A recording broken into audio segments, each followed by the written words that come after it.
Right, good morning, scholars, once again, and welcome to week 3, session 3, Introduction to Academic Writing. In the previous class, last week, we explored the activity of writing in general, the nature of writing, the benefits of writing, the process of writing, writing as a process, as an activity, and the implications of the ing in writing, the implications of it as an activity, as a skill mastered in the process of doing it. So we talked about issues related to writing and the nature of writing. Writing being rewriting, writing being recursive, writing being iterative, writing being a process of discovery, the importance of journaling for improving your writing. So we talked about issues related to writing in general. Today, on the other hand, we're going to talk about academic writing in particular. So last week's introduction was a general introduction, but today's introduction is specific to academic writing.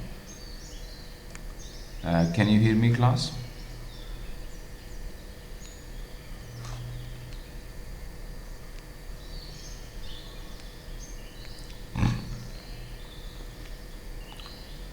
Class, can you hear me?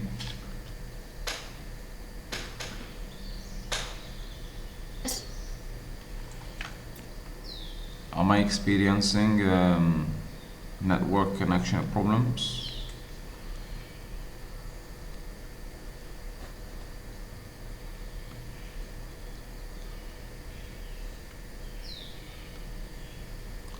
Class, can you hear me?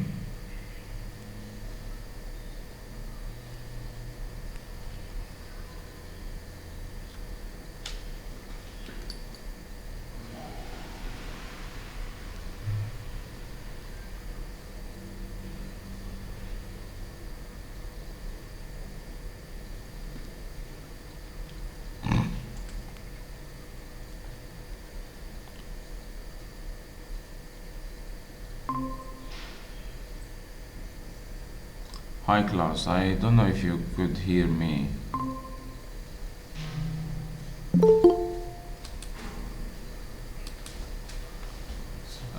Could you hear me, or was there a problem in the connection? We can hear you. Can you hear us? Yes, I can, but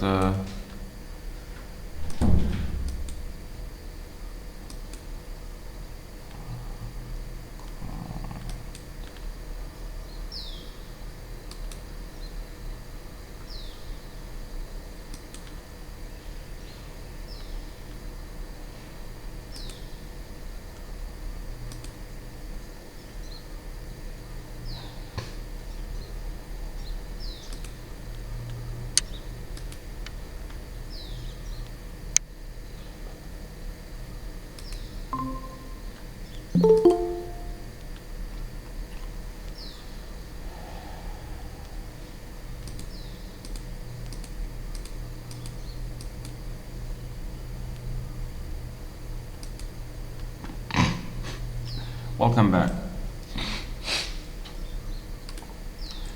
Welcome back.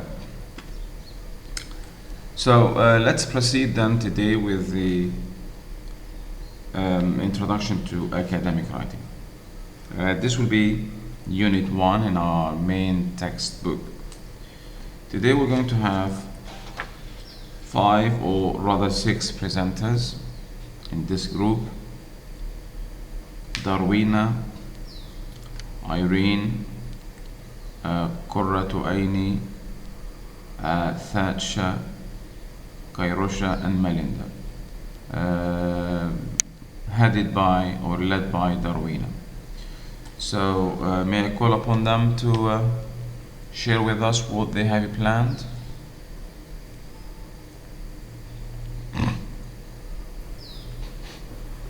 Doctor, good morning. Doctor, can I present my slide?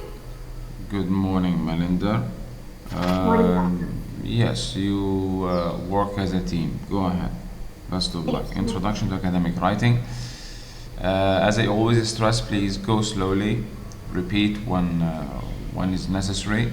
Make sure we can follow you, and make sure that what you say is memorable and easy to follow.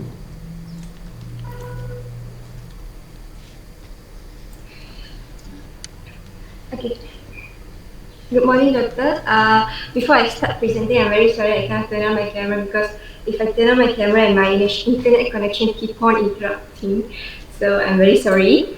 Okay, so I'm Darina Anakpompa Vijayakumaran, and my group members and me will be presenting about Introduction to Academic Writing. So my group members are me, myself, Darina, Irene, Natasha, Kuratu Aini, Tachaini, Kirosha, and Melinda. All right. Okay. So before we start to look at subtopics, we will look at the introduction of academic writing.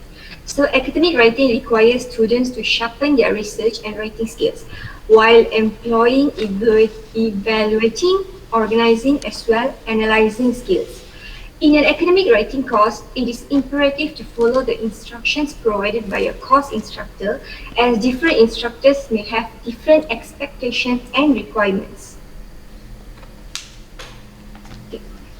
So the difference between academic writing and other personal contexts.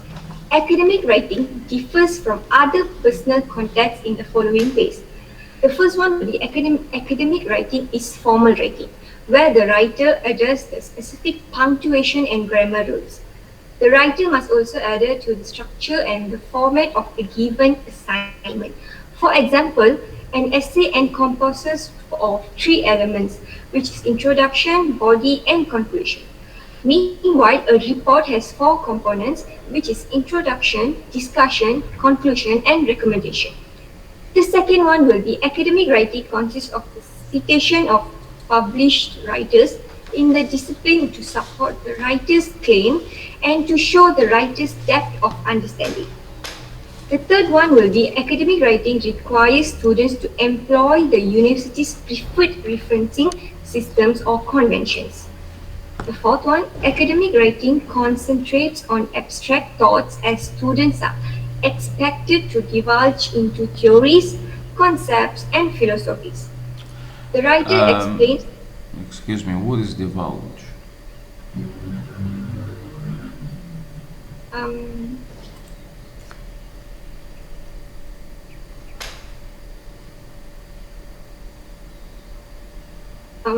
Something like private or sensitive. It's a verb, so the meaning should be a verb. So give me a synonym, or private is an adjective. This is a verb. To divulge into, to eat, to go. So what is this?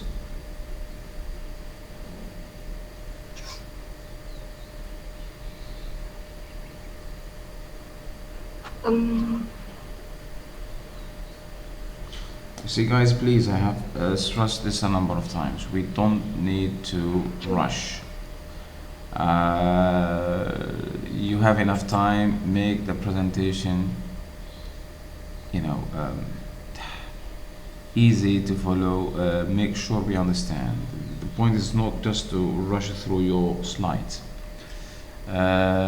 So take this as an opportunity to sharpen your presentation skills. The presentation, this is a one-time opportunity during the whole semester. And since I have interrupted you, I would like also to ask about another thing here, in the context of talking about the differences between academic writing and other personal contexts.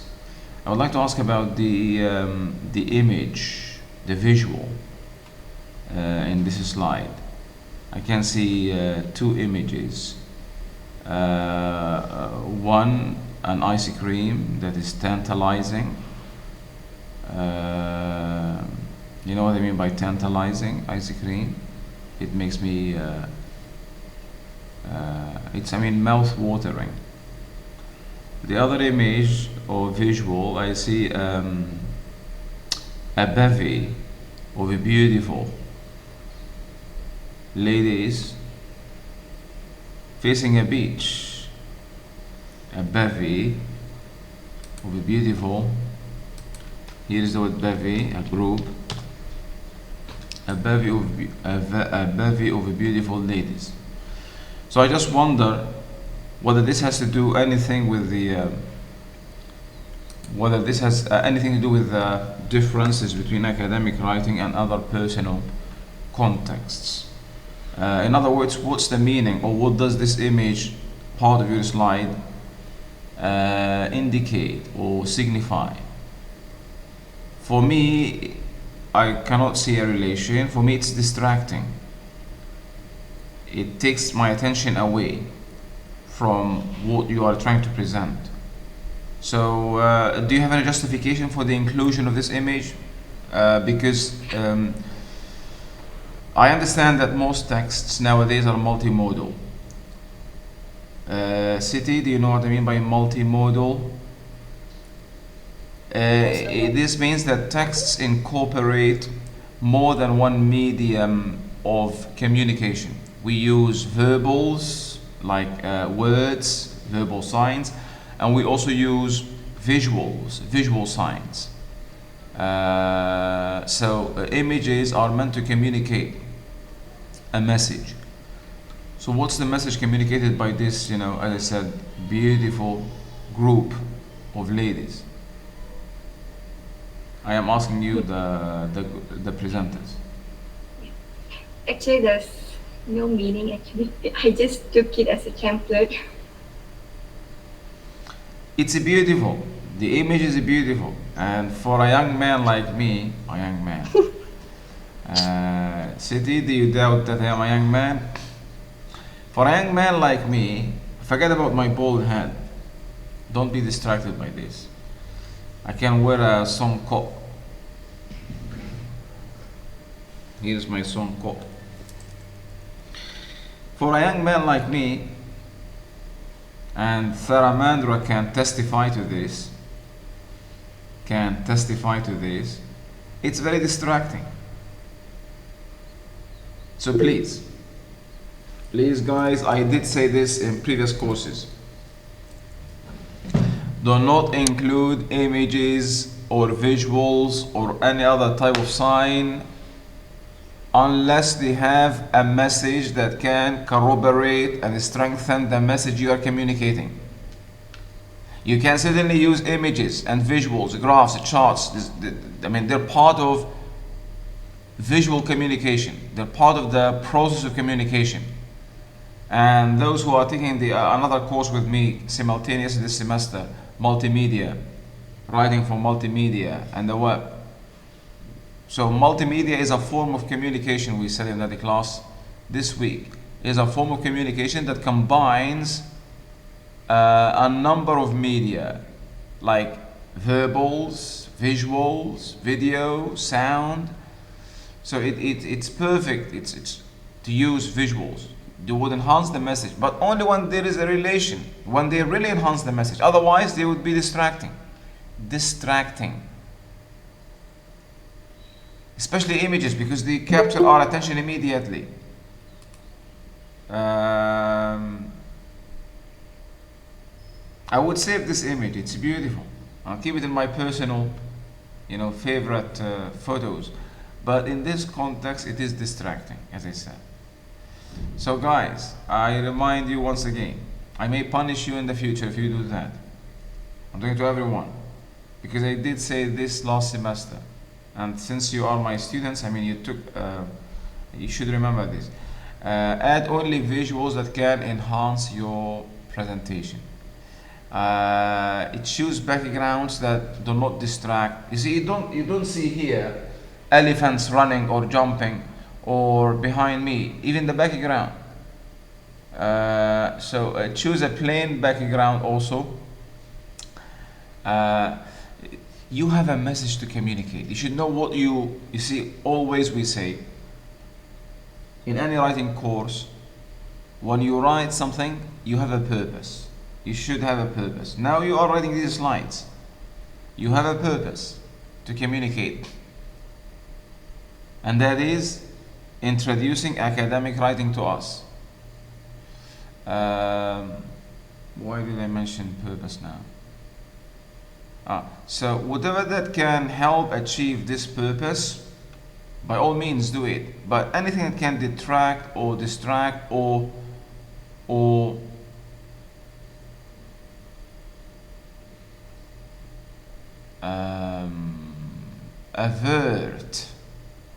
aversion our attention, then okay. So you've got the message, guys. Add only visuals that can enhance the message in the future. Fine, everyone? I want to hear yes if you've got me. Yes, doctor. Yes, doctor. All right. Yes, doctor. Certainly, you can make use of signs. Visual signs. They can really, as we said in the previous. This week, writing for multimedia, a visual or an image or a picture can be sometimes better than 1,000 words. So it's a powerful medium of communication. Make use of it by all means. But something that can enhance the message. Not as I said. Okay, back to my earlier question. What is divulge? You said in point number 4, academic writing concentrates. I am looking at the book. By the way, everyone should be looking also at his or her textbook. Follow the presenter by looking at the textbook to make your job easier. So this is page 2. Kong, can you read number 4? Point number 4. Under the heading difference between academic writing and other personal contexts. Okay, doctor. Academic writing concentrates on abstract thoughts as students are expected to divulge into theories, concepts, and philosophies. Okay, Right. let's pause here. Okay, I'm not just okay. Let me ask everyone here, not just the presenters. Of course, the presenters should be the first one to answer. But in case the presenters cannot answer, anyone can answer. What is divulge into theories? Proclaim. Sorry? To proclaim into theories. Can you speak louder, City? What do you understand when you read this?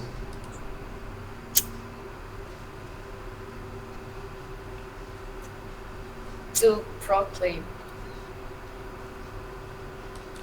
City, I would appreciate it if you speak a bit louder. To proclaim. Can you hear me now? To proclaim what? Love or hatred? I'm just gonna write it. To proclaim what? Love or hatred? Oh, to proclaim the theories. Into theories, sorry. To proclaim the academic writing. The writing. Anyone else? What do you understand from this? Look at the whole sentence. Academic writing until philosophies. What do you understand?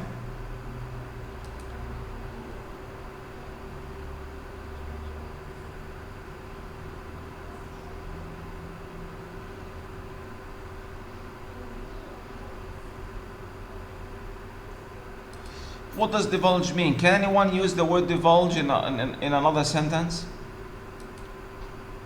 Doctor, what about disclose? To disclose the abstract thoughts into theories, concepts? Students are expected to disclose theories, philosophies, concepts. What is disclose?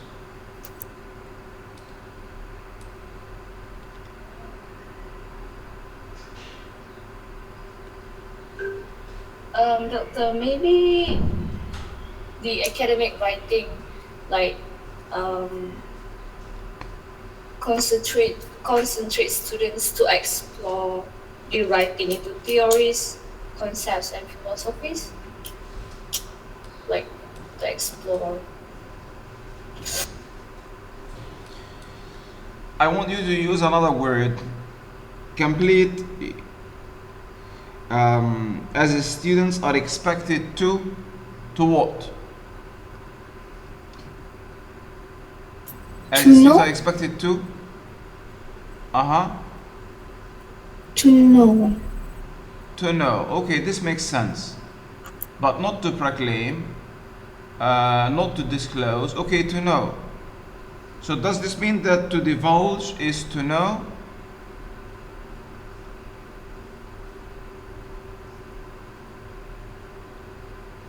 I mean, saying to know makes sense.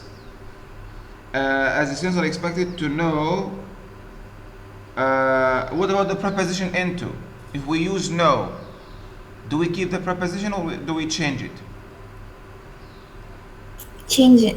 Into? The. To know, as the students are expected to know, use the right preposition. I don't know about this man.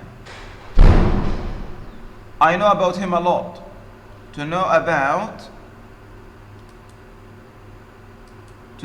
theories, concepts, and philosophies. Kong, can you share any thoughts? Philia, the big guys, Anisa.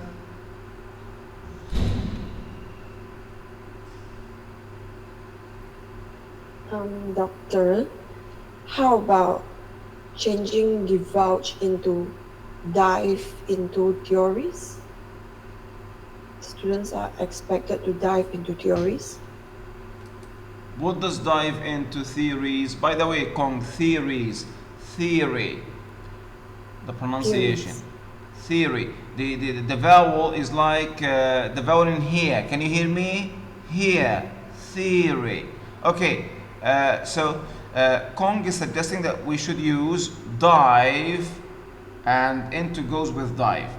To dive into. What does this mean, Kong? To go deeper into the theories.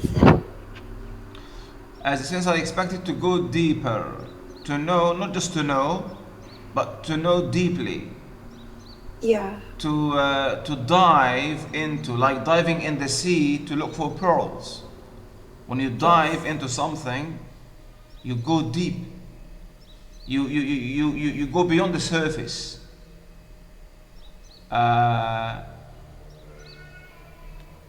So, is this the meaning of divulge, Kong?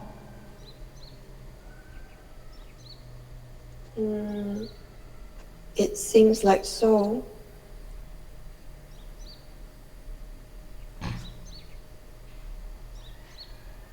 So, is it to divulge into or to dive into?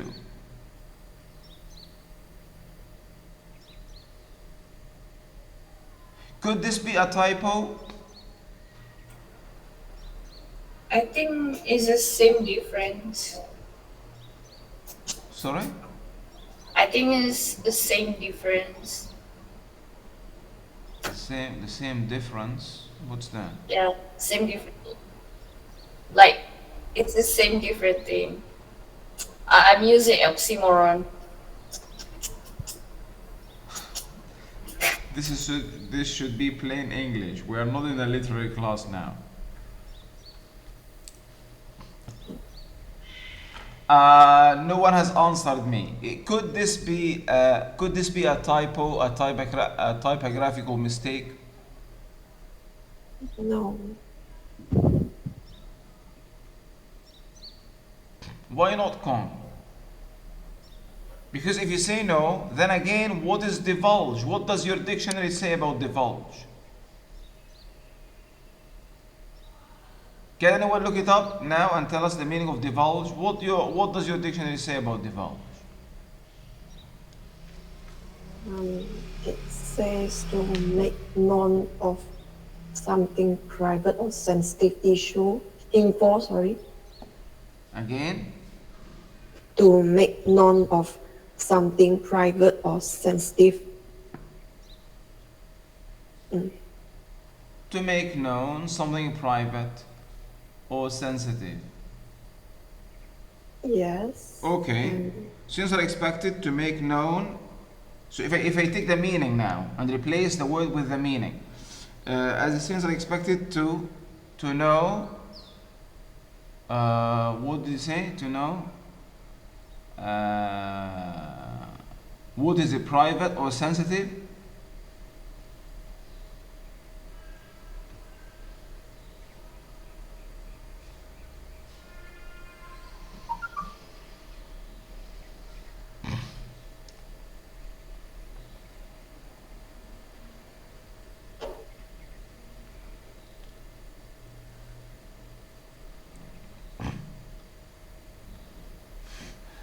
To divulge is to make something known, like to divulge a secret, like to reveal,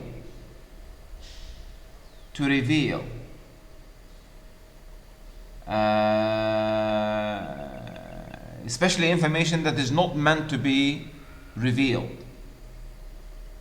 So to make, like to make a secret known. To divulge is like to make a secret. Something that should not be known. That's divulge.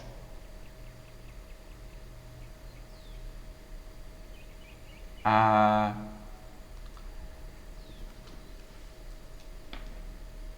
strongly believe that the authors of the book meant to say to dive into.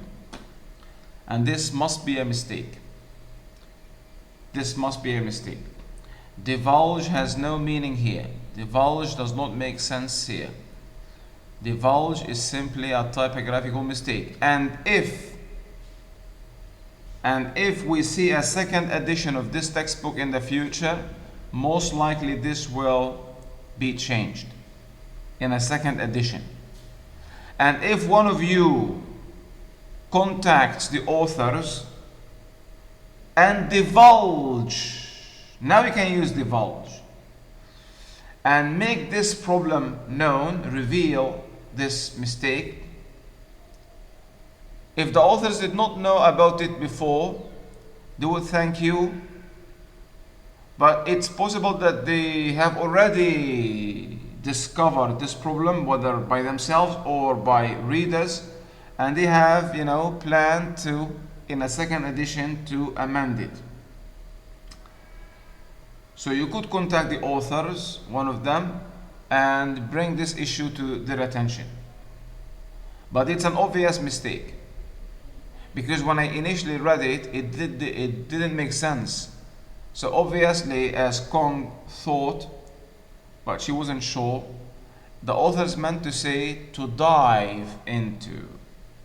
As the students are expected to dive into, to go deeper, to explore theories, to explore. Exploration is not just knowing. Okay, are we clear on this? Okay, what is the implication of this now? And now that I have spent a lot of time on this issue, there are some benefits to derive as a reader and as a writer. As a reader, I suppose, or even I believe, I must have said this in reading classes, and I repeat it. Be critical when you read. Be a resisting reader. Do not accept, just because something is written does not make it sacred. Underline what I am saying, guys. Because something is written is not sacred. Because something is in print is not sacred. You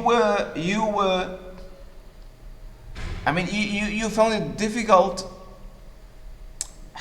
You insisted on having ludicrous explanations rather than try to be, brave and to come up with the conclusion that this word is a wrong choice, and simply the authors must have meant, even not might have meant, must have meant dive into. The authors must have meant dive into. So if something doesn't make sense, don't just accept it grudgingly or try to justify it.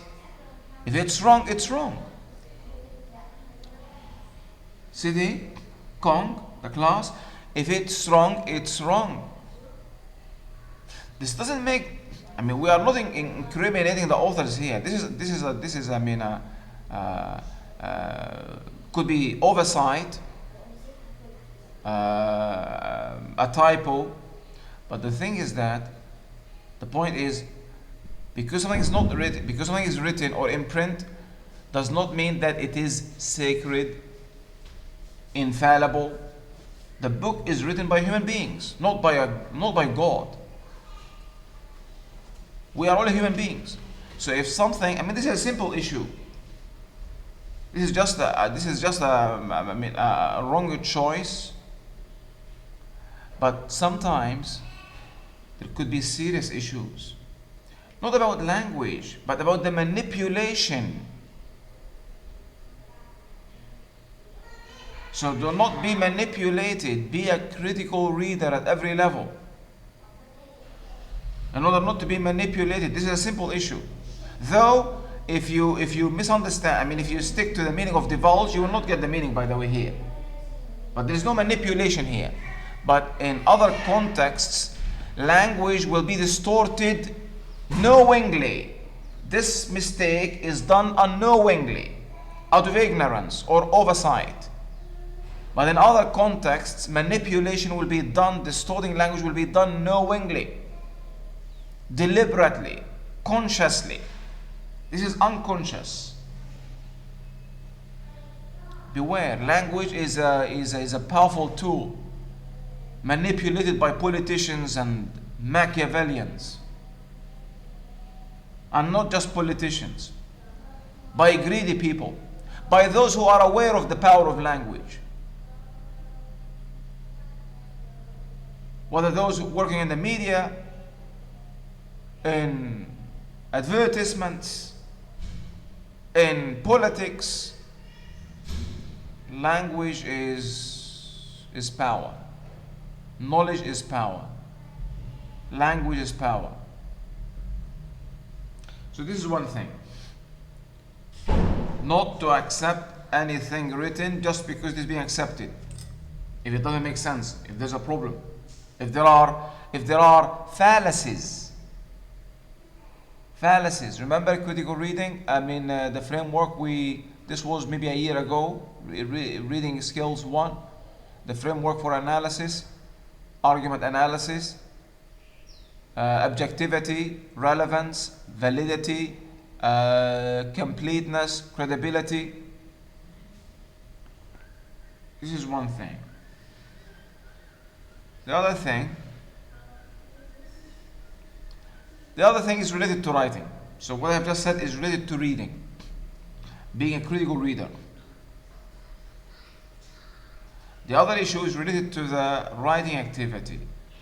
We've stressed, especially last in the previous class, that writing is rewriting, that writing is a process, that the first draft is never the final draft, and that we go into additions even after we publish after we are satisfied, completely satisfied with our piece of work, after we have polished it, revised it, edited it, after it has gone through several cycles, drafts and published it, posted it on the internet or published it, we have still writing is rewriting. So now this is a book that has been published, but in a second edition this mistake will be revisited and corrected. Most likely the authors themselves will spot it, or readers like you and me will notify the authors of this and they will fix it. So this emphasizes, this is a true, if I may say, example of what I have said last week, that writing is rewriting. So this is a real proof, if I may say, that writing is rewriting. So fix this mistake now on the textbook. Write, dive into, underline or cross divulge into, and fix it with dive into. And as I said, you could contact the author. They might be thankful. If they have not known this until now, they will be thankful to you. If no one has notified them, or if they haven't discovered it themselves. When was this book published? Let me look at the publication date.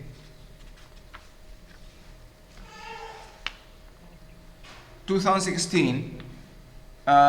So most likely they've come to know about it, but they're just waiting for a second edition. Have you got the implications of this? I wasn't planning to talk about this, but I think the pedagogical implications are serious and really significant for you as a reader and as a writer. Okay, class? Let me get now back to, do not forget about the first issue I raised, and that is using visuals that are not related to your message. If the visual is related, use it, even if it's not just about a bevy of a beautiful girls, even if it's about sex. If it's related and it enhances the message, well and good. Let's get back to the presenters. The presenter, could you please start again, from the beginning? We're still at the beginning anyhow, so please start from the beginning. Go ahead. Yeah, okay. Difference between academic writing and other personal contexts. So there are different ways we can differ between the academic writing and other personal contexts. The first one will be academic writing is formal writing, where the writing adheres to specific punctuation and grammar rules. The writer must also adhere to the structure and the format of the given assignment. For example, an essay encompasses of 3 elements, which is introduction, body, and conclusion. Meanwhile, a report has 4 components, which is introduction, discussion, conclusion, and recommendations. Second one will be academic writing consists of the citation of published writers in the discipline to support the writer's claim and to show writer's depth of understanding. Third one, academic writing requires students to employ the university's preferred referencing systems or conventions. The fourth one, academic writing concentrates on abstract thoughts as students are expected to dive into theories, concepts, and philosophies. The writer explains the connection between these abstract thoughts and the topic. The following one will be academic writing discourages surface writing as writers need to explore the topic in depth by reading the literature reviews of the chosen topic and studying the principal theories and concepts. Last but not least, the writers focus on the information they want to disseminate. In addition, the writers are expected to offer alternative explanations for the phenomenon. Okay. Now I will be moving to the first subtopic, which is the audience. The audience for academic writing generally consists of professionals. However, students need to remember that the audience might be unfamiliar with the topic we are chosen or we are given. Therefore, it is imperative for students to explain essential terms, theories, and concepts to the readers. Audience analysis is necessary for academic writing. The students need to consider the content and the audience of their writing. It is wise to determine the audience knowledge, base, bias, values, and expectations. Students also can use questions listed below to assist audience understanding, such as who are the readers, what do the readers know about the topic, what are the possible effects of the writing on the readers, what are the reader's expectations, and what is the reader's knowledge base. And the last question can be used will be what is the position of the reader regarding the topic that we are.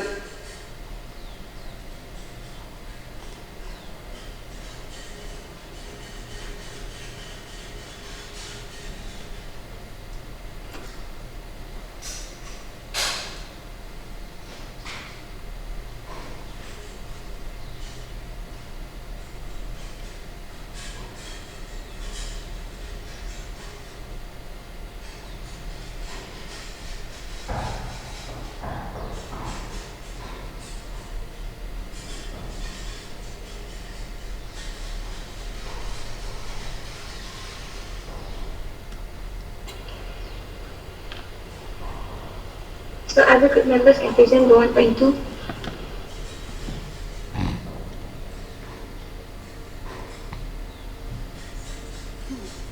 Okay, so hi everyone, my name is Irene. So I'm going to present about the purpose. Basically, it is important to identify the purpose of assigned academic tasks. The purpose of the task is basically depends on the audience. If the audience does not know much about the topic, then the writer's purpose is to inform the audience. However, if the audience know about the topic that is going on, then the writer's purpose is to show his or her familiarity with the topic. Okay, you guys can turn to page 3 in the textbook to look carefully about the table purpose of academic writing.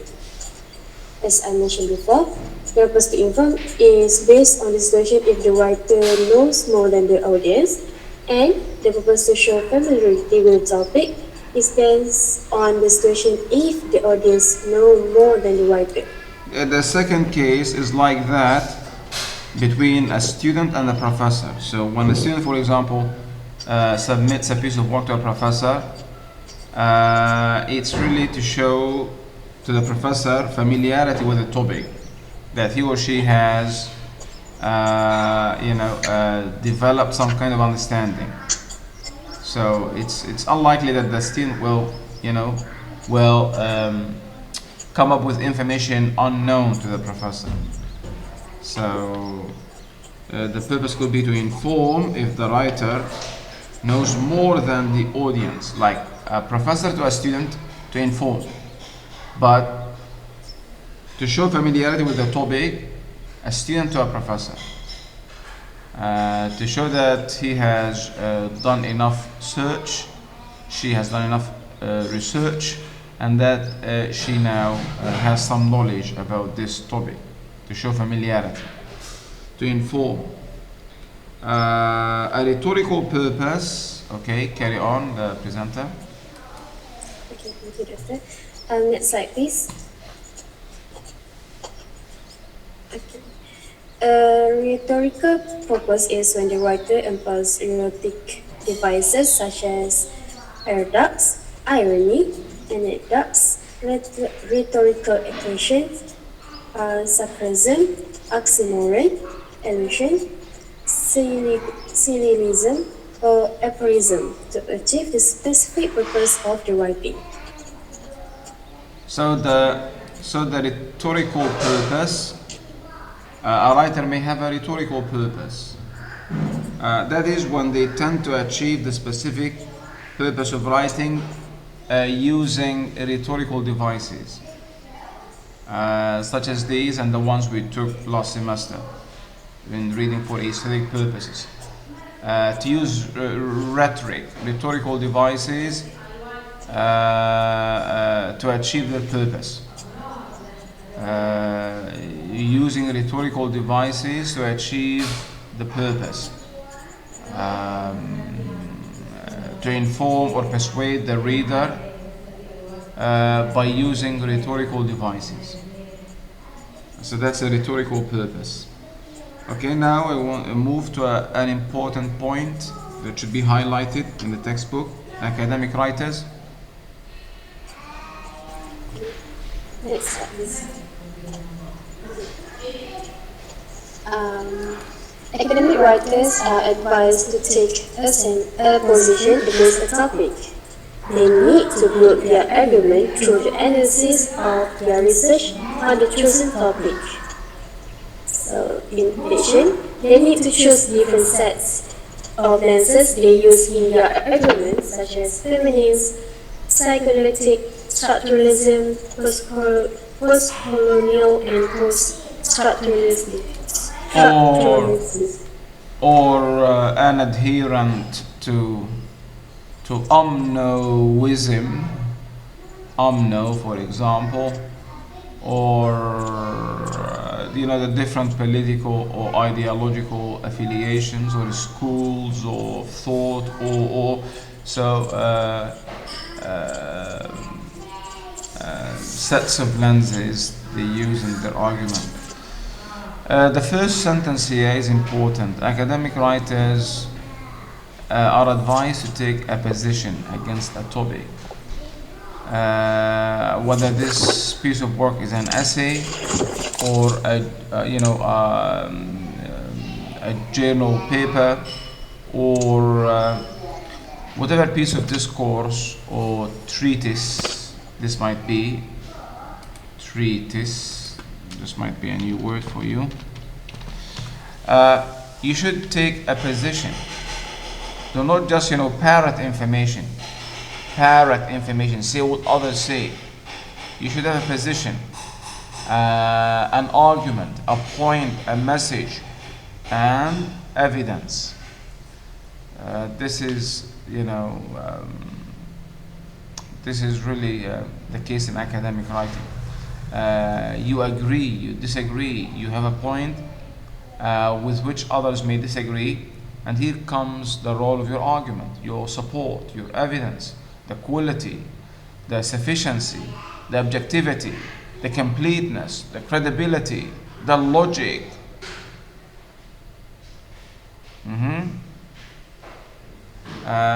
I think you can see that reading and writing are inseparable. These two skills, what we take in reading is relevant to writing, and what we take in writing is relevant to reading. They are interrelated skills. We just separate them for the sake of teaching, to ease and facilitate teaching. But in real life, you cannot separate them from each other.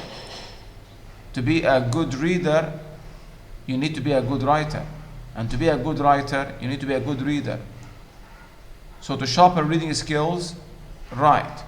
To sharpen writing skills, read.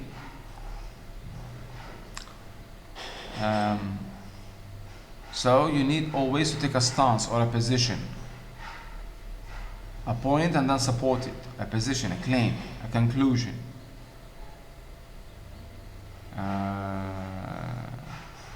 Okay, go on. Okay, next slide, please. Okay, so that's all for purpose. So I'm going to continue my presentation with 1.3 general. Student may be asked, when we talk about the genre of academic writing, student may be asked to write essays, case studies, book review, laboratory report, business report, posters, research proposals, dissertations, journal articles, academic papers, abstracts, related journal or scholarly article. Most All academic these, please, it's okay if I interrupt. I mean, we are co-constructing knowledge, co-constructing, you and me. And this may spare me, the trouble of going through the slides again. So, where are we? So, these are all examples of genres. We defined genre just last semester. We defined genre, if you recall, in reading for specific, aesthetic purposes, as a text type, form and structure. The distinction between form and structure. So forms are genres. Genres are forms. They're text types. And each text type, like these examples in the slide, laboratory reports, business reports, posters, research proposals, dissertations, journal articles, these are all genres, text types. And each of these forms, so the word form is synonymous here to genre. So you can, maybe after genre in the textbook, you can add a slash and then form. Slash and then form. And then another slash and then text type. Text type. So these are forms. Organic wholes. Coherent organic wholes. WHOLE.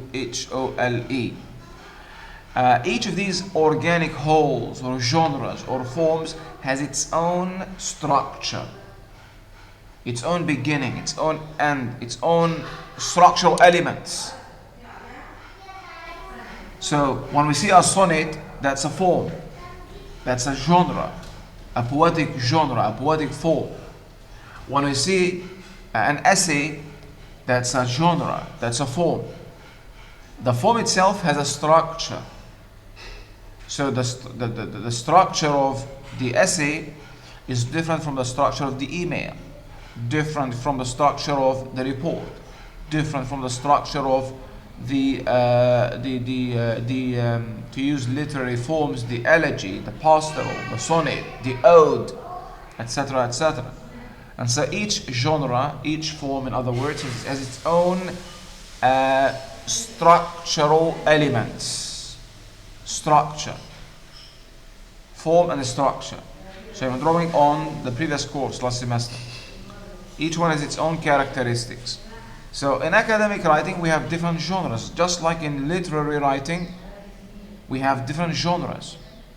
I mean, we've just mentioned, for example, as poetic genres or poetic forms, I've mentioned the elegy, the ode, the sonnet, the pastoral, and there are maybe more than 50 poetic genres or forms that are different. The way we write a sonnet is not the way we write an ode, for example.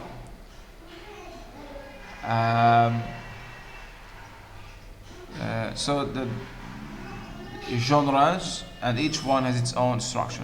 So these are in the slide some examples of academic writing genres. Essays, case studies, book reviews, laboratory reports, dissertations, academic papers, abstracts. They're all written differently. You need to be familiar with some of them if you want to be a university student and survive in academia. You need to be familiar with some of these academic genres. Yes, please carry on. Okay. Lastly, most academic work.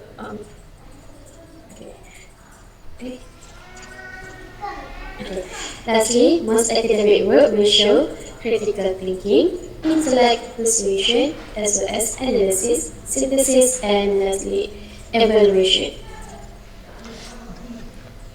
This is also a statement to be highlighted.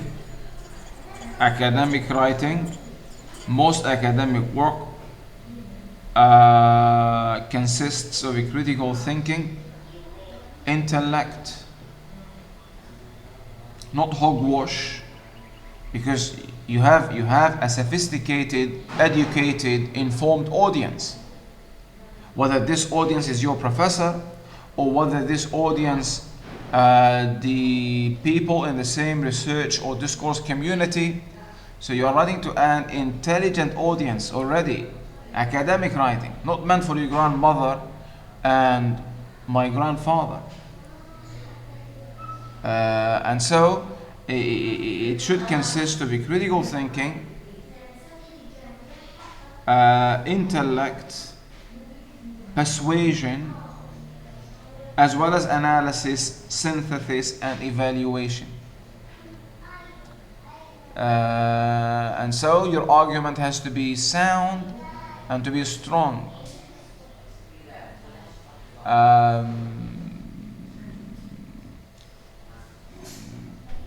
You are not writing, personal thoughts. So it has to be based on, research, persuasion, mixing opinion with supporting evidence in the form of research studies or findings, historical documents, government records, legal data, publications, and other forms of support. You could consult quickly reading skills, the course we took a year ago, to recall the different forms of supporting data that a writer can use in supporting their argument in academic writing. Okay, move on.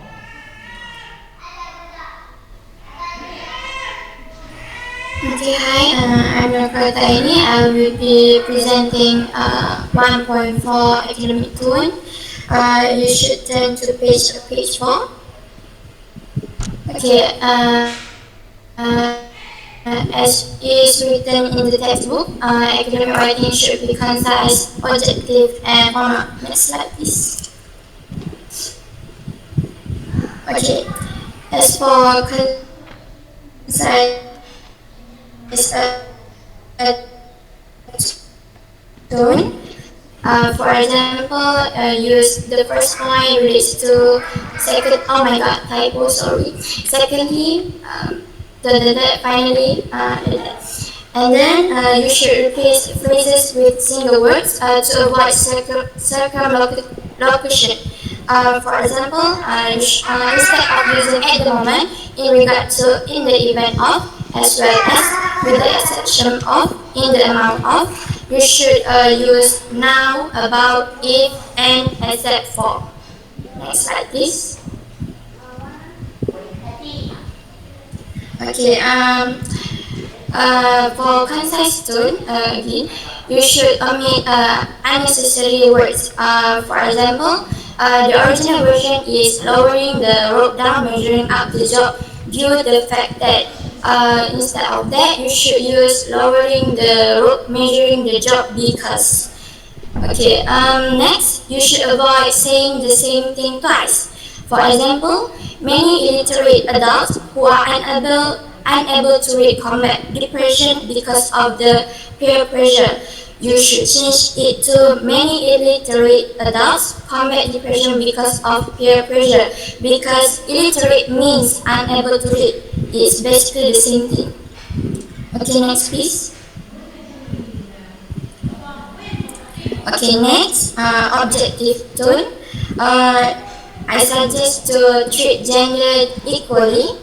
For example, instead of a businessman or businesswoman, you should use a business person. Next, you should refrain from using value judgment words. For example, wonderful, suicidal, terrifying, failure, and healing, defective, desolate. And then you should use specific ideas. For example, in January 2016, 50% of the students. Next, you should use citation. For example, Madra 2011 says. And then you should avoid using first personal personal pronoun of I. For example, the original version is I think the company should reduce mining of bauxite as it jeopardizes children's health. You should change it to the researcher advocates the company to decrease bauxite mining as it endangers children's health. Lastly, you should express points directly.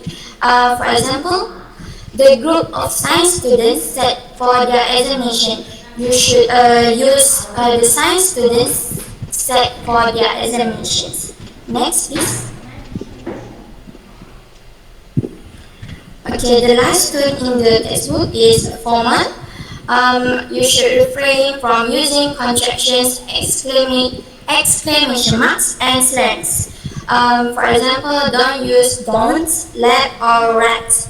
Instead, you should use the full words, which is do not, laboratory, and work. Okay, next. Alright, next is 1.5 types of academic writing. Excuse me if I may interrupt before we move to the next. I would like you to define tone. What is tone? As an element of writing. Paying attention to the tone. In addition to the message, a writer should also be aware and conscious of his or her tone. So what is tone? Can you define tone to us? Wait a moment.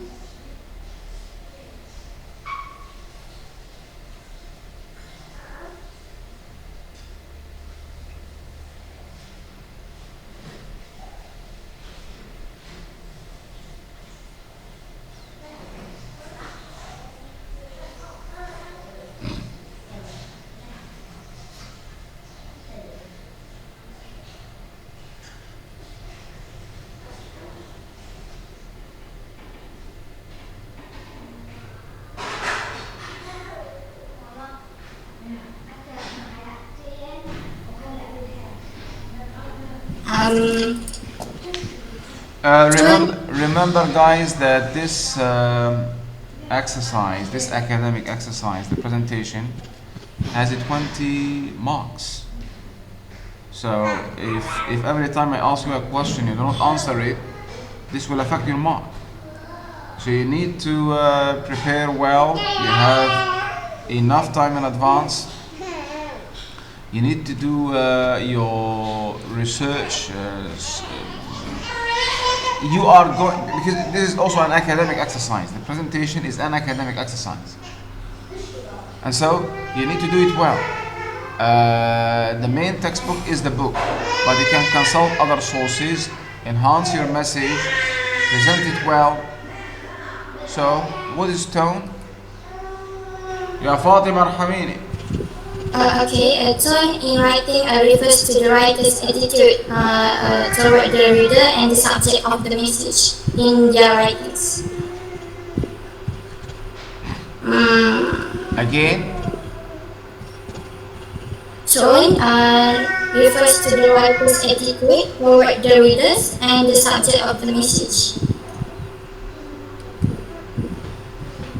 Yes, so tone refers to the writer's attitude towards the topic expressed in words.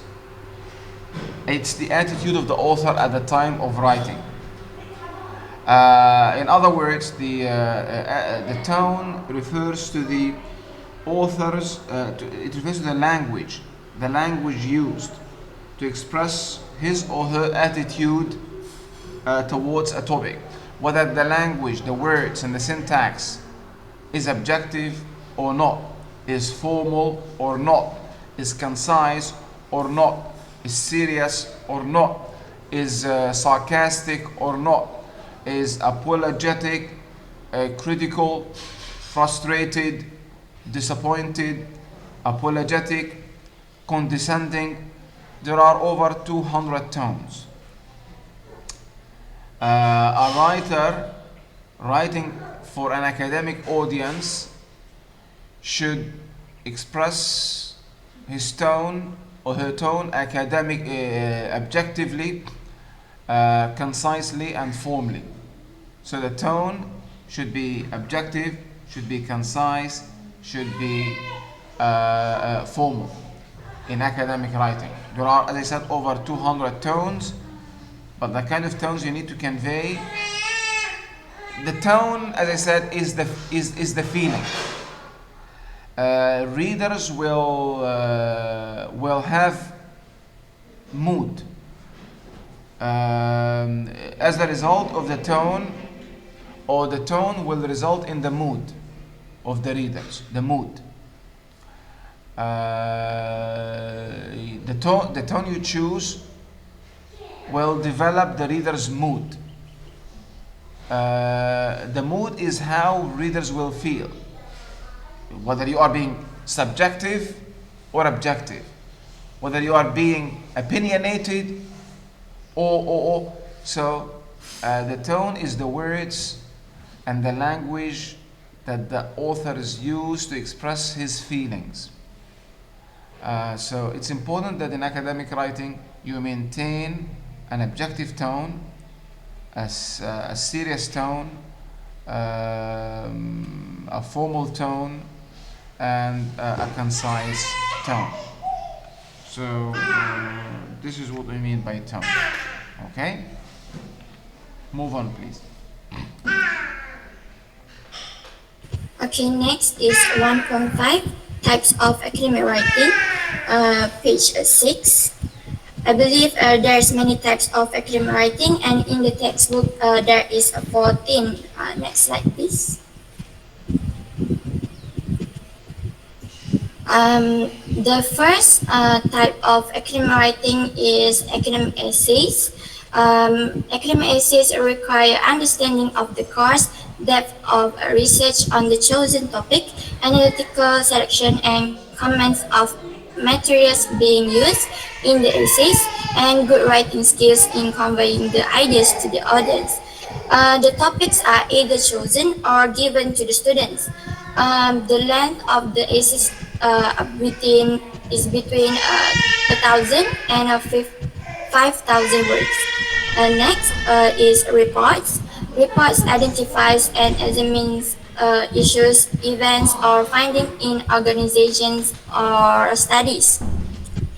The third one is business reports. Business reports requires an analysis of a case study or a situation with business theories to create possible improvements. Next. Okay, the next one is laboratory reports. It describes and examines a scientific experiment in a laboratory. If you were a biology student in your Form 5, you should know what is this report. Okay, next is research. Research encompasses the literature review and the plan to investigate a topic. It is in the form of an assignment, a lead to a dissertation, or a grant application. Next, literature reviews. Literature reviews is a critical discussion of what has been published by recognized experts on a chosen topic as a foundation for a new or extended research. Next. Okay, dissertations. Dissertations is an extended research study. Is divided into chapters that examine an independent research in depth with clear literature review, methodology, analysis, the findings and conclusions of the research. Next, article critique.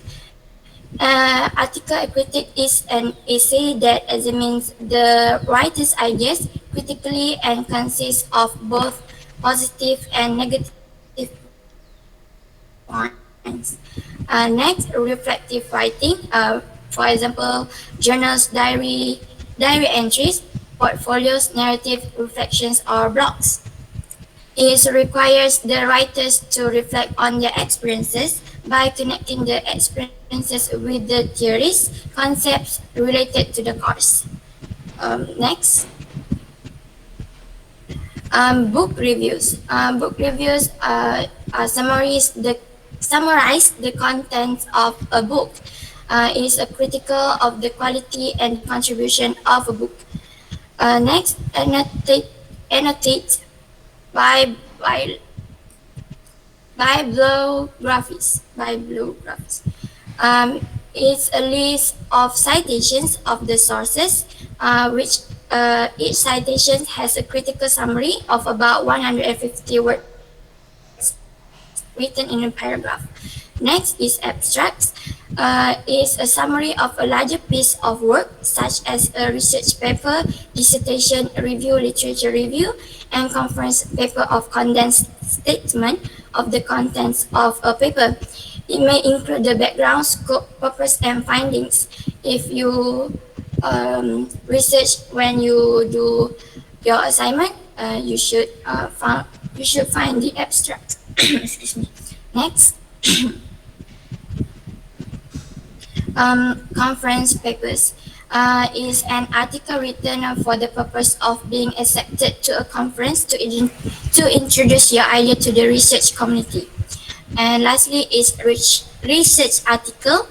It includes scientific articles, peer-reviewed articles, scholarly research articles, and articles that are published in journals specializing in specific areas. That's all for me. Thanks. All these are then forms of academic writing, genres, types. So the word type, form, and genre are all synonymous. These are types or forms or genres of academic writing. Now each of these forms has its own structure. So again, we're drawing on the distinction between form and the structure we came across last semester. Form and structure. But in that context, we focused on literary forms. Today we're focusing on but even in academic writing, we still can talk about but I meant maybe their poetic forms. Here we talk about prose. So we've just seen a list of the most common forms of academic writing, or types of academic writing, or genres of academic writing. The next discussion will be about the structure of each of these academic, of each forms, the structures. So on the next pages, beginning from page 9, especially 10 onwards, 10, 11, 12, 13, until 14, these pages detail the structure of each of these forms. And so this introduction does not mean that you're gonna now become skillful at writing these different types of or forms of academic writing. No, because to learn how to write each one, you need to go beyond the introduction. This is just an introduction, a surface. We're just scratching the surface. You need to dive or divulge, by the way. Dive or divulge into. You need to dive into, not divulge. That's another, divulge or divulge. Both pronunciations are acceptable. Where are we? And so this is just an introduction.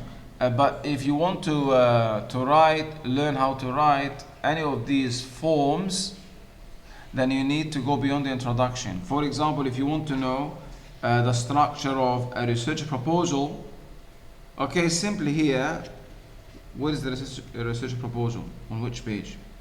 When it comes to a structure. Page 10, page 11. Page 12, for example. On page 12, you have information about the structure, the organization, in other words, of the elements that make up a research proposal. You have this. Now you have some knowledge. But to be able to produce a research proposal, you need to go beyond this introduction. So you need to read more about these structural elements and to start producing your own research proposal. So you need to practice each type separately. Now, which type to start practicing? This will, as you go in academia, as you go in your university studies, you will learn about the specific structures of these of some of these forms as required. For example, if you are required to write a dissertation, then you will take a course that will probably help you to write research proposals and how to write a dissertation. So throughout your academic life, you will learn how to write some of these forms, not all of them, depending on your discipline, area of study, and institution.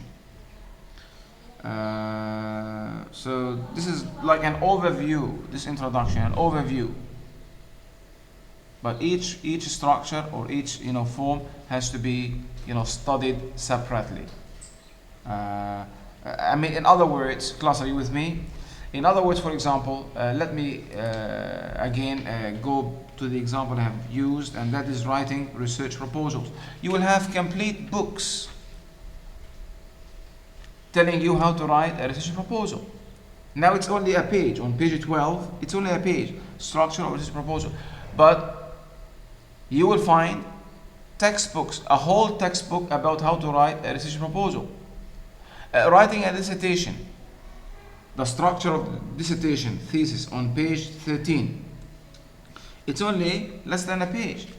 But you will find textbooks, a whole book telling you about how to write a dissertation or a thesis, a master's thesis or a doctoral dissertation. Okay? So this is not meant to be an elaboration here. All right? Form, structure. This is just an idea about the forms and a glimpse or a foretaste of the structure as part of an introduction. Okay, the presenters, what do they want to add more?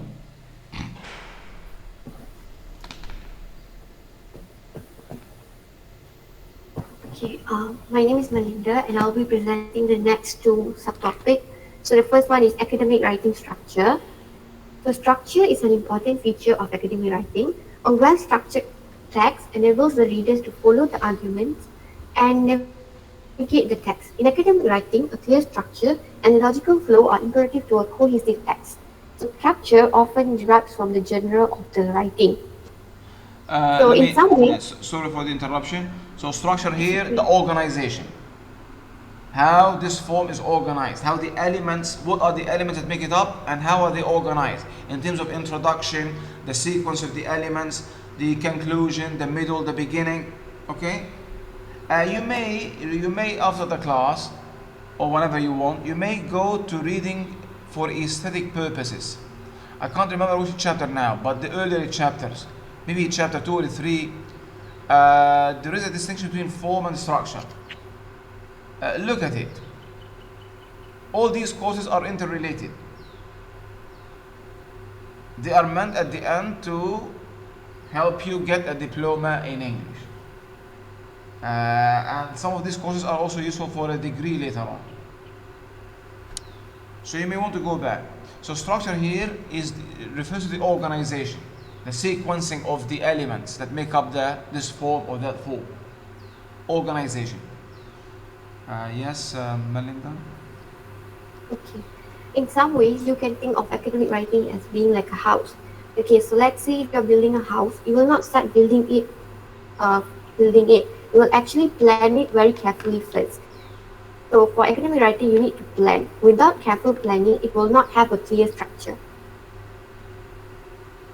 The academic assignments are categorized into three general types. The first one, essay, short or long. Essay are discussion or evaluation of the issue. The components are introduction, body, and conclusion. So in the introduction, you introduce the topic and the position of the essay. In the body, discuss or evaluate the points. And the conclusion is you summarize the points. Next one is business reports. Business reports is identification of the problems and solution. So the components of business report are covering letter, memorandum, title page, executive summary, table of contents, introduction, discussion, conclusion, recommendations, references, and appendices. The next one is laboratory reports, description and analysis of a scientific concept, and the components are abstract, introduction, method, results, discussion, conclusion, and appendices. These are general types of academic writing required in academia. I mean, for example, rarely will you in any academic course, in a degree, for example, rarely will you have a course without having to write an essay, an assignment. The assignment will be in the form of an essay.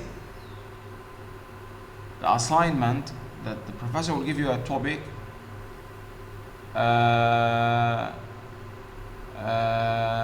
of discussion. So your answer will be in the form of an essay, meaning you need to have paragraphs. The typical last semester or the semester before, I taught you writing skills. In that course, we came across the typical 5-paragraph essay. Typical essay, 5 paragraphs: an introduction, a conclusion, and 3 body paragraphs. But the essay can be more than this. You can have 10 paragraphs. You can have more than that. And so your answer would be in the form of an essay. The same structure of the essay. An introduction, the funnel introduction, a thesis. We're going to look at the introduction. We're going to look at the essay again, revisit the structure of the essay as an academic form in this course also later on. And so much of academic writing, when you become a student, when you go for your degree or master's later, postgraduate studies, will be done depending on the discipline, will be done in essay forms, the essay writing. Or depending on your, again, specialization, area of study, laboratory reports, maybe if you are studying medicine, or business reports. So these are general forms required extensively in academia. But there are other, as you can see on the next pages, 10 to, I don't know, I've just said 10, 11, 13, and 14. These are other academic forms.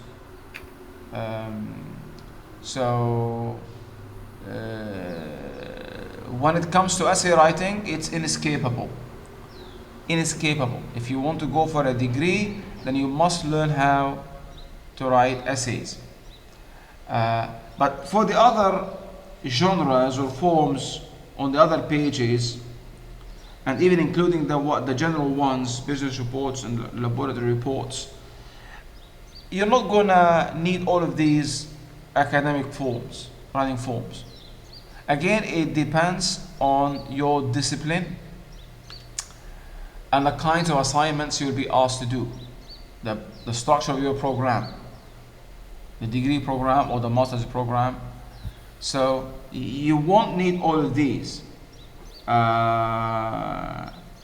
I mean, if you are pursuing, for example, a degree in English, if you're going to pursue a degree in English, you won't be required to write a laboratory report. This is not for you. Or a business even report. But you will be required, maybe towards the end of your degree, to be able to write a research proposal for the final year project. You won't be required to write maybe well, it depends on the university, the institution. Some universities would, require undergraduates to write a journal article, but some do not. This would be for the masters. I mean, postgraduate studies. So it would depend on the discipline and the institution. So the point is that you won't need all these academic writing forms, but you will have to master some of them. On top of which is the essay, because it's for, regardless of your discipline, you will be required to write essays. But in addition to this general form, you will be also required to learn other forms to help you graduate in a certain field or area of study. And as I said, for these forms and their structure, you will need to consult, other material to dig deeper into the structure. Okay, let's carry on. Alright. So the first structure is structure of a business report. So you start with a covering letter or memorandum. So a covering letter is a reminder of request for the report. It includes the purpose of the report, acknowledges the assistance received and reports future actions. It is appropriate if the recipient is not within the organization. If the recipient is within the organization, a memorandum is more appropriate.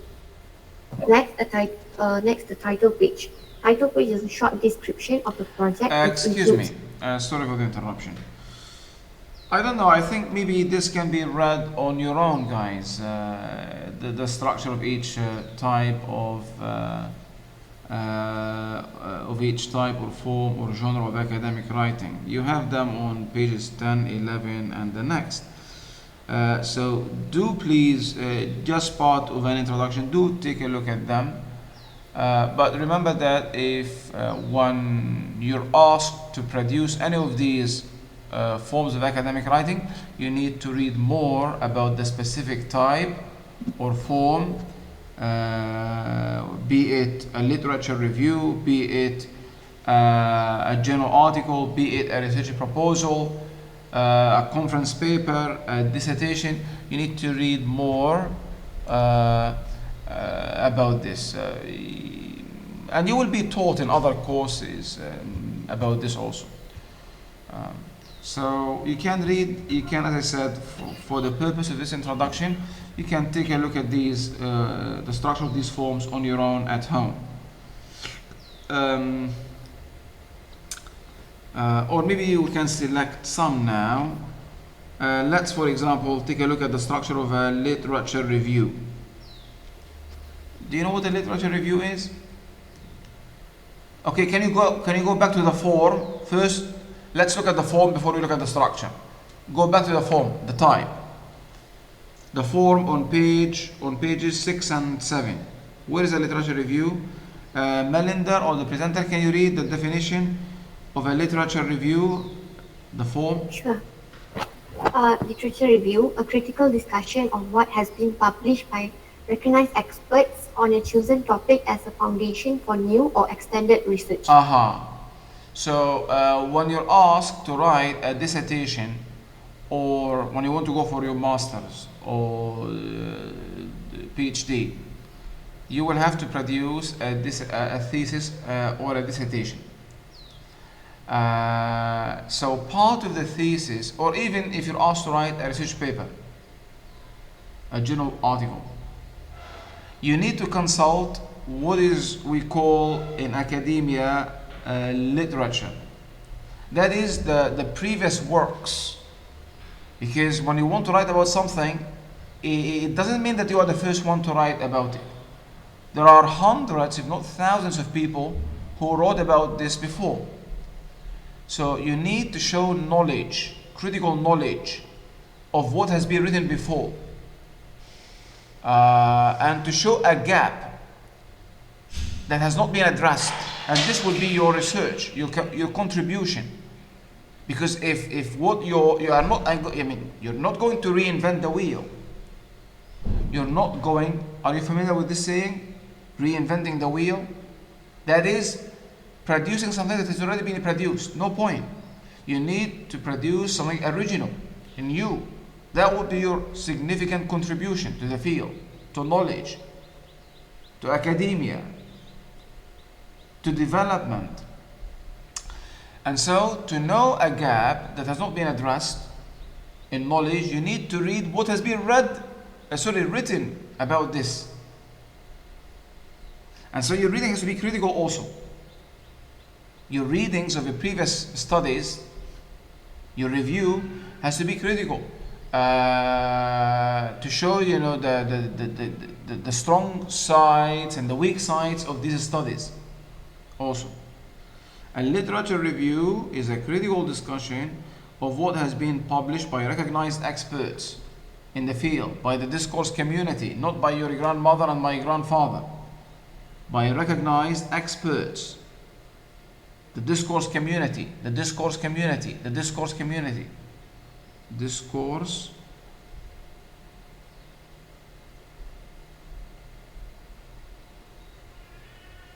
community.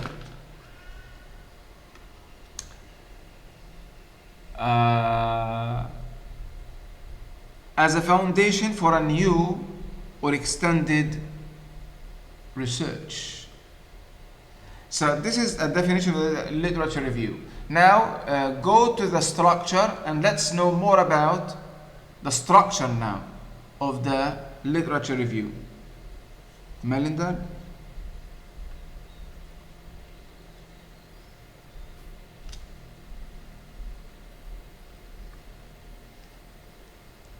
Okay, so structure. This is page 11. Review. Page 11. Let's know about the structure, the organization, okay? So, the elements, we have the elements or components. We have a general background information, and then theory, and then review of past studies or instruments of research, and then summary. Go through them again. Okay, so the components are general background information, theory, review of the literature on the instrument, and summary. So the first one, general background information. It includes the introduction, the review of literature related to the chosen research topic, and explanation of the purpose of the study and the hypothesis of the study. Next one is theory. Theory explains the theoretical framework of the research. Theory. This is a common mispronunciation. Theory, like the vowel in here, in there, theory, not the theory. Or say here, can you hear me? Or come here, theory. Okay, go on. Theoretical framework of the research. If there is no specific literature that mentions the research, it is wise to incorporate related theories. A review of the literature on the instrument, reviews the literature of the instrument and measures used in the research. And the last one, summary. Summary provides a concise account of the chapter. Now, if you're writing a dissertation or a thesis for a master's or a PhD, this will be a chapter. The literature review will constitute a chapter in your piece of discourse. Chapter 2. These components will all be made as part of one chapter, chapter 2, which is called literature review or review of literature. If this is a general article, then the literature review will be a section in your paper. A section, like the first section, introduction. The second section, literature review. The third, methods. The fourth, maybe we can see the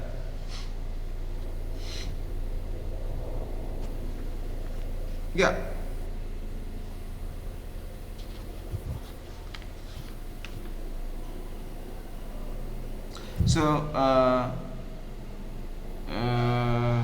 if you look at the structure of the dissertation,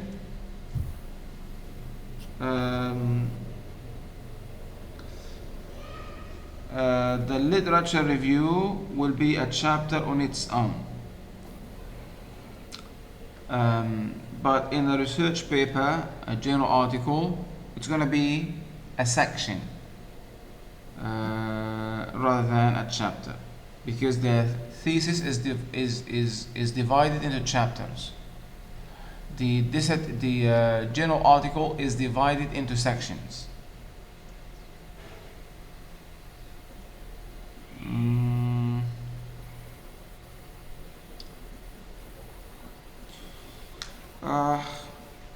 I think we're coming to the end actually.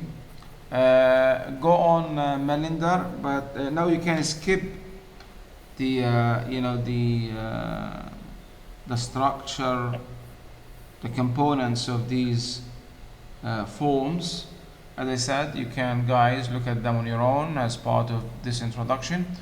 But to know more, you need to consult other courses, other books.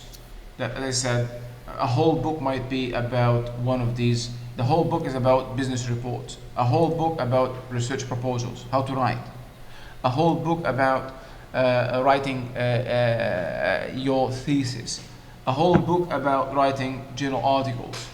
So you will learn more in the future, especially if you decide to go on for a degree and postgraduate studies.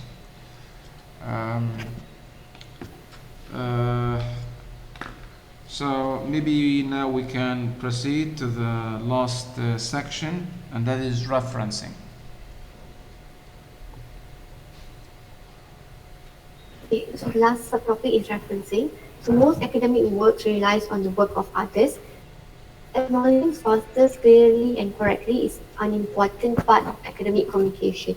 I think expert work is done by following specific referencing conventions such as APA, American Psychological Association, MLA, Modern Language Association, Harvard or Chicago.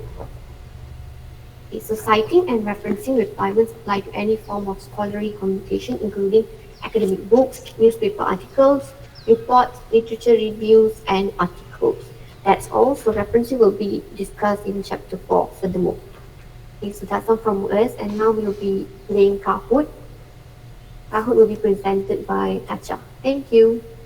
Referencing is documenting the sources you have consulted. We've just talked about literature review. So whatever sources you have consulted, learned from, quoted from, everything has to be in academic writing done properly, documented, in order to avoid a crime in academia known as, who knows this crime? The name. If you do not reference your sources, document your sources of information, then Plagiarism. Plagiarism. Which is a crime in academia. Academic dishonesty, academic or scientific misconduct, and this is a serious offense that may lead to expulsion from your university or suspension of your studies, or at least failure in the course. So universities have different,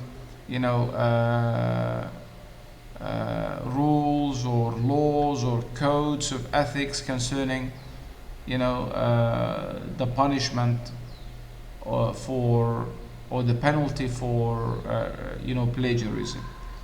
And because this is, a very important issue in academia, there is another chapter. Again, this is part of an introduction.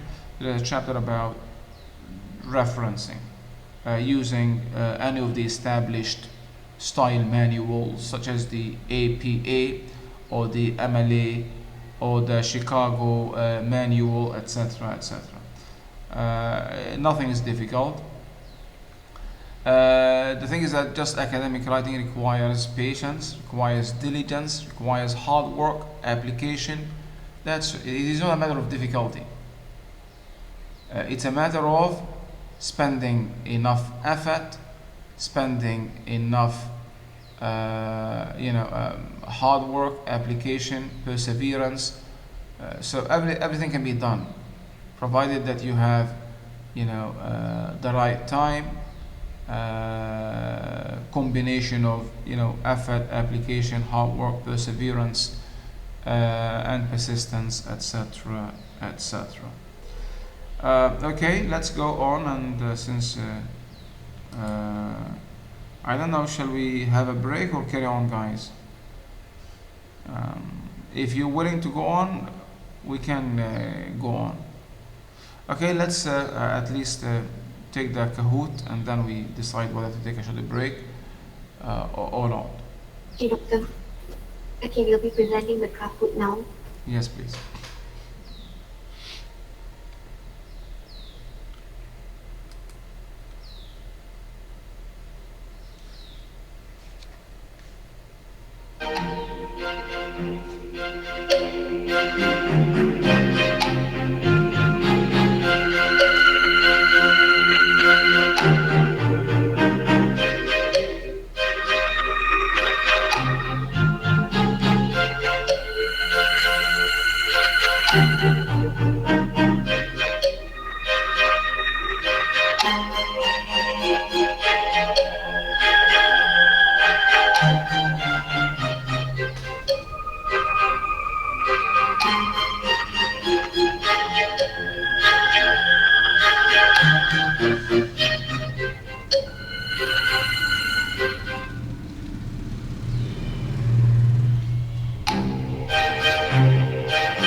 Doctor, may we start? Okay, Doctor, can we start? Shabab, the rest please try to join. Hurry. It's a race. Join. Partake in the fun. Dive into the fun.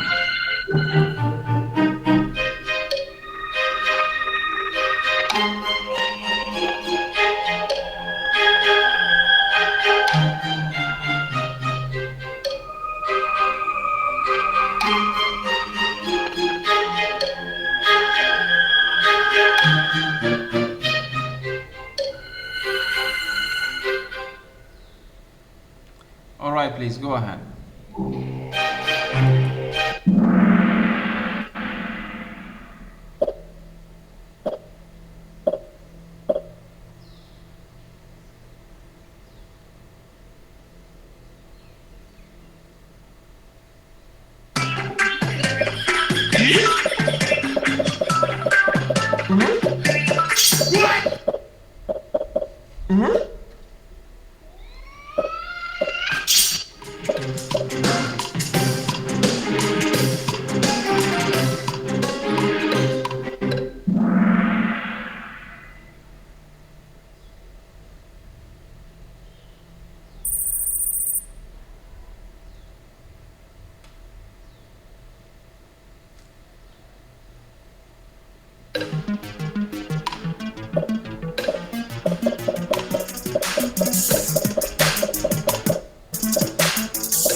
Lola, Nola, and Khan Kai.